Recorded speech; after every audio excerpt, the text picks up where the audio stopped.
chair this morning since I'm on familiar territory.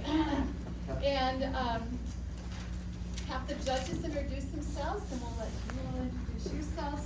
And just so you know, we're going to be talking about question number 1 this morning. Something in Oregon we know something about. Right? So my name is Marilyn Cover, and I'm from Portland, Oregon.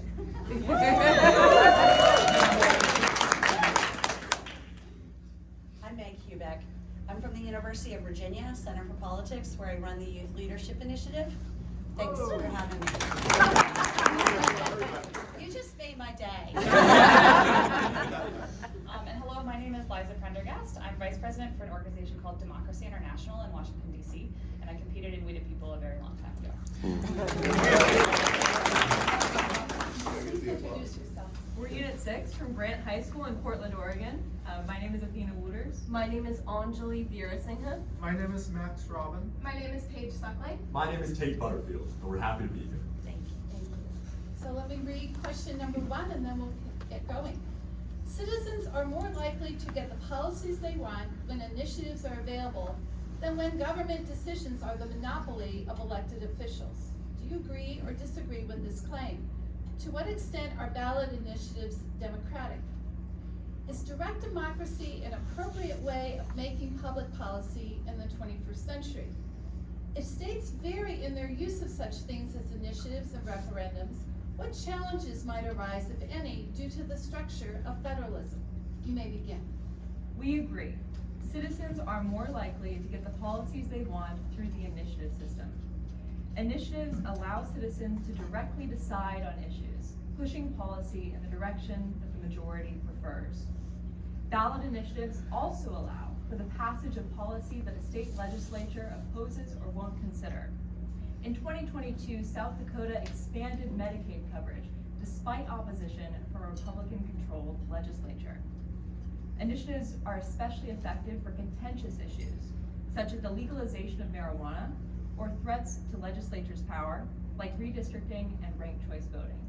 Ballot initiatives are the most democratic facet of our republic, but special interests can distort them. The First Amendment protects unlimited contributions to signature gathering and advertising as established in Citizens Against Rent Control v. Berkeley. In 2020, rideshare companies spent $200 million on California's Proposition 22, classifying drivers as independent contractors. Direct democracy is an appropriate way of making policy in the 21st century. Today, one party controls the legislature in 39 states. Ballot initiatives are a mechanism that allows citizens who feel their voices who aren't being heard a tool to participate in the political process.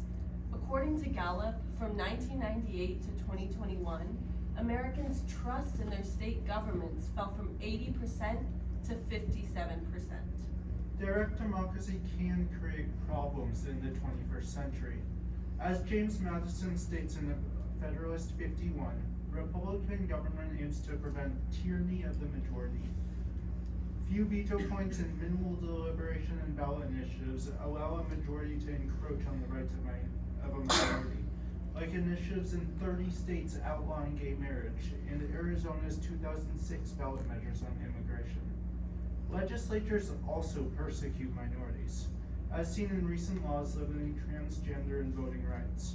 Like any other legislation, laws passed through the initiative system may be struck down by the judiciary, but increasingly politicized courts threaten this essential check. Our system of federalism allows for states to have direct democracy.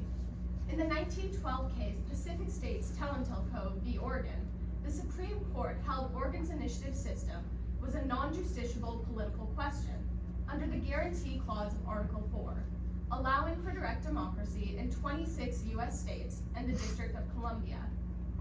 The initiative system presents two minor challenges for federalism. First, when states pass initiatives that conflict with federal law, it creates tension between state and federal governments.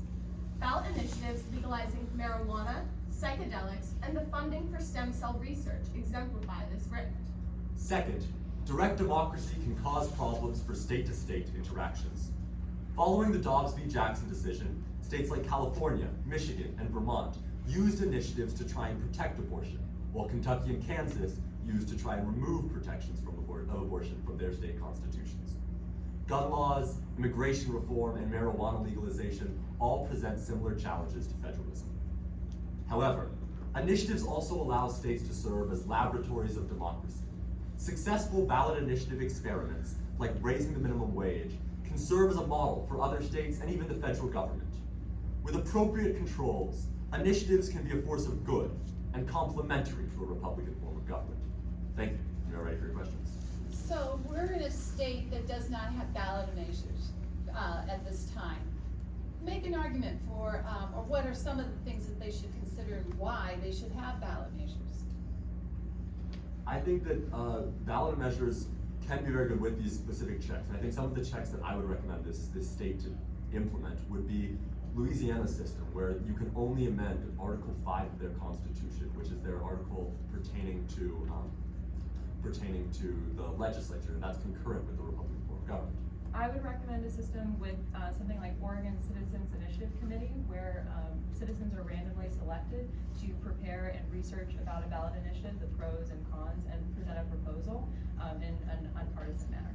I would propose a fiscal impact statement required for every initiative that goes on the ballot, so that voters can see where funding would come from and how much an initiative would cost if implemented. Further, a system like in Mississippi where ballot measures have to go to the legislature first allows legislatures to still put in that process of deliberation and to avoid drastic mistakes in ballot measures before they go to the people. I would support a system like Massachusetts, where you cannot have initiatives that confer with their 18th Amendment, any rights found in the Bill of Rights, and anything having to do with religion. Excellent. I'm gonna skip to my second question, because you just answered my first one, which is good. What are the dangers of misinformation and technology as they relate to ballot initiatives and voting?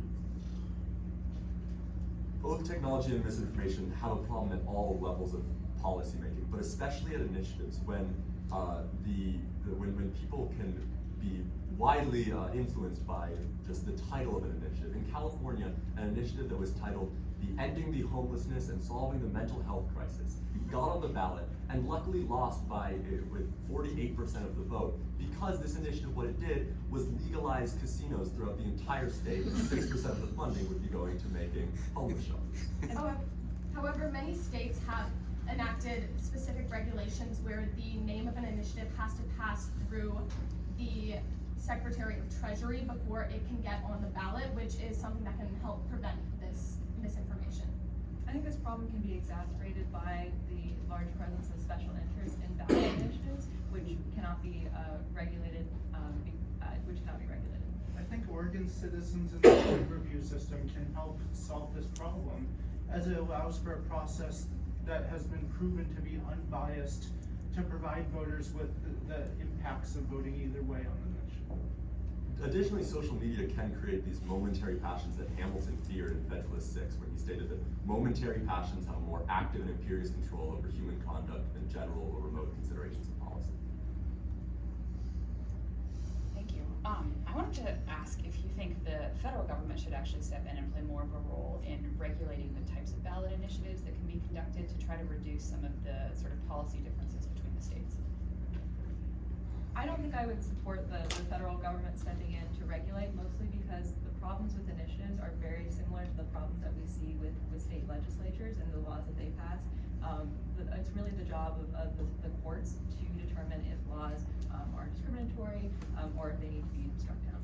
And one recent example of this is Oregon's Measure 114, which was a gun regulation bill that is now facing 2 challenges from Republican members of our House, and our Oregon Supreme Court is looking to hear the case. But with that being said, the courts did punt this issue to the legislators in the ruling in Oregon states, in Teletubbies v. Oregon, which I believe was a mistaken ruling, as this gave the legislature the power to regulate something that directly takes power from the legislature. In 2021 alone, we saw 212 bills proposed at trying to limit the power of initiatives, and that is just because initiatives take power from the legislature. for example, following a series of progressive ballot measures passing in the conservative-dominated Florida, the state legislature has been moving hardly to increase the threshold from 60%, which is already higher than most states, to 2/3 of the majority. Similarly, in Tennessee, the Republican legislature is looking to raise the threshold from 50 to 60% after recent polling indicates that 59% of people in the state of Tennessee would support a ballot initiative for abortion or for redistricting their gerrymandered districts. So, do you think that citizens really have the expertise to step into the shoes of being a legislator when it comes to ballot measures? No, and I think that's the main problem that we see with ballot initiatives is there's no room for deliberation, and the policy is on the ballot, and the voter just has to say yes or no. And that's why I think that most legislation should be done through legislatures, and only relatively uncomplicated issues, not taxation, should be done through initiatives. However, there are reforms that can be easily made to make voting more accessible, like having a voter's pamphlet that features unbiased information from both sides on ballot initiatives in many languages, and having initiatives by vote by mail and a stamp on ballots. Further, a system like in many states where the state secretary of the treasury reviews initiatives to provide a fiscal impact statement, and single subject rules can help to make the process simpler and more understandable to voters. I think that often with initiatives, people try and solve too big of issues with not well thought out enough solutions. And this happened in Washington with two separate ballot initiatives that were passed relating to gun regulation. Both of them were caught up in the courts, but just this last week, the Washington State Legislature passed a gun regulation, a piece of legislation that was heavily based off of these two initiatives. Is there a risk that we will become too over-reliant on ballot initiatives or referendum to create policy? I think that there is a risk of that, and the main reason we're seeing a lot of ballot initiatives right now is because we have such a partisan divide, such gridlocked legislatures, and people are not having their interests represented. So there needs to be reform done to our normal legislative process, so we're not so heavily reliant on this direct democracy. And these reforms can sometimes come through ballot measures. Like Illinois has a system where the only amendment you can provide through a ballot measure to the state constitution is regarding how the legislature works. So initiatives are meant as a check on the legislature. And lots of states have passed laws, lots of states with initiatives, the vast majority have passed term limits for legislators, so that's another reform that is important. In Oregon, the first place that we got initiatives was during the populist era when William Uren went to the legislature and he fought for these, and he fought for them because the train companies were oppressing the people and not letting the people have any say in the legislative process, and the legislatures weren't doing anything about it. And I think now we are seeing a similar sort of gridlock, both in political polarization, but also in a lot of companies' interference through monetary area donations, and I think we're seeing a much higher bar, a higher problem than we were in the populist era. However, I don't know if that dependency is a bad thing, because in gerrymandered, may I finish my thought, please? Yes, please. In gerrymandered districts, voters that aren't represented have a way to circumvent and have a voice in policy despite their representatives that may not necessarily represent them. Thank you.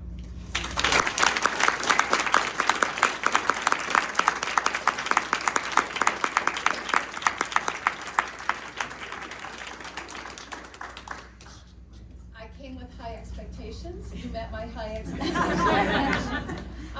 I just have to say that the depth of understanding and the number of examples that you were able to present was breathtaking, and I just so appreciate that hard work that you and your coaches have done.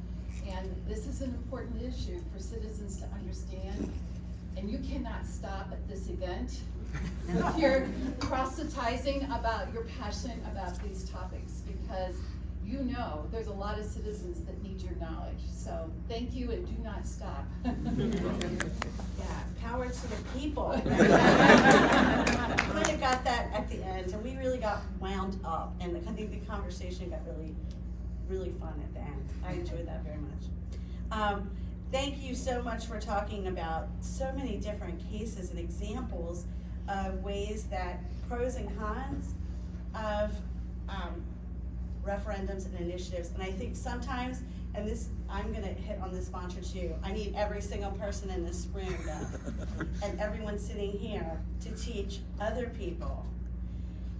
You don't get something for nothing, right? There's scarcity of resources. And I think a lot of times with ballot initiatives, people think, oh, I'll vote for that, that sounds good. But they haven't contemplated the consequences, and you guys did a great job. Thank you. Thank you.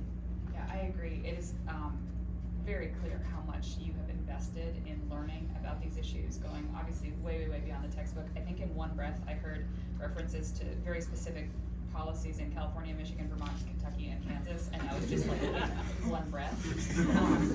I thought, I mean, you answered all parts of the question very clearly. My favorite part was definitely the follow-up conversation, because it wasn't just a conversation, you're experts in this, and that very clearly comes across.